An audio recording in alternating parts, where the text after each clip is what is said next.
Nirmala charitable trust ಕಡೆಯಿಂದ ನಿಮಗೆ ನನ್ನ ಹೃತ್ಪೂರ್ವಕವಾದಂಥ ಧನ್ಯವಾದಗಳು. ಈ ದಿನ ನಮ್ಮ ಒಂದು ಚಾರಿಟೇಬಲ್ ಟ್ರಸ್ಟ್ನ ಸೇವೆಗಳು ಕಂಡು ಅವರು ಪ್ರೋತ್ಸಾಹಗೊಂಡು ಈ ದಿನ ನಮ್ಮ ಜೊತೆಗೆ ಸುರೇಶ್ ಅವರಿದ್ದಾರೆ ಹಾಗೂ ರಾಜು ಅವರಿದ್ದಾರೆ. ಅವರು ನಮ್ಮ ಸೇವೆ ನೋಡಿ ಅವರು ಪ್ರೋತ್ಸಾಹಗೊಂಡು ಇಲ್ಲಿರುವಂಥ ರೈಸ್ ಬ್ಯಾಗು ಮತ್ತು ಅದಕ್ಕೆ ಬೇಕಾಗಿರುವಂಥ ಎಲ್ಲ ಪ್ಲೇಟ್ಸ್ಗಳು ಕೂಡ ಊಟ ಮಾಡಲಿಕ್ಕೆ ನಾವು ಪ್ರೋಗ್ರಾಮ್ ಮಾಡಿದಾಗ ಕೆಲವು ಪ್ಲೇಟ್ಸ್ಗಳು ಬೇಕಾಗುತ್ತೆ ಅಂಥೇಳಿ ಅವರು ಸ್ವಲ್ಪ ಪ್ಲೇಟ್ಸ್ ಕೂಡ ತೊಗೊಂಡು ಬಂದಿದ್ದಾರೆ. ಅವರಿಗೆ ಹೃತ್ಪೂರ್ವಕವಾದಂಥ ಧನ್ಯವಾದಗಳನ್ನ ನಾನು ತಿಳಿಸ್ತೀನಿ.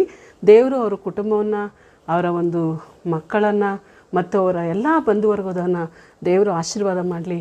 ಭಗವಂತ ಸದಾಕಾಲ ಅವರಿಗೆ 100 ವರ್ಷ ಆಯುಸ್ ಕೊಡಲಿ. ಯಾಕಂದರೆ ಬಡವ್ರ ಮಕ್ಕಳಿಗೆ ಇವರು ಇಷ್ಟು ಸಹಾಯ ಮಾಡಿ ಮುಂದೆ ಬಂದಿದ್ದಾರೆ ಅಂತ ನಾನು ವಂದನೆ ನಮಸ್ಕಾರ ತಿಳಿಸ್ತೀನಿ. ಸುರೇಶ್ ಅವರೇ, ನಮ್ಮ ಒಂದು ಚಾರಿಟೇಬಲ್ ಟ್ರಸ್ಟ್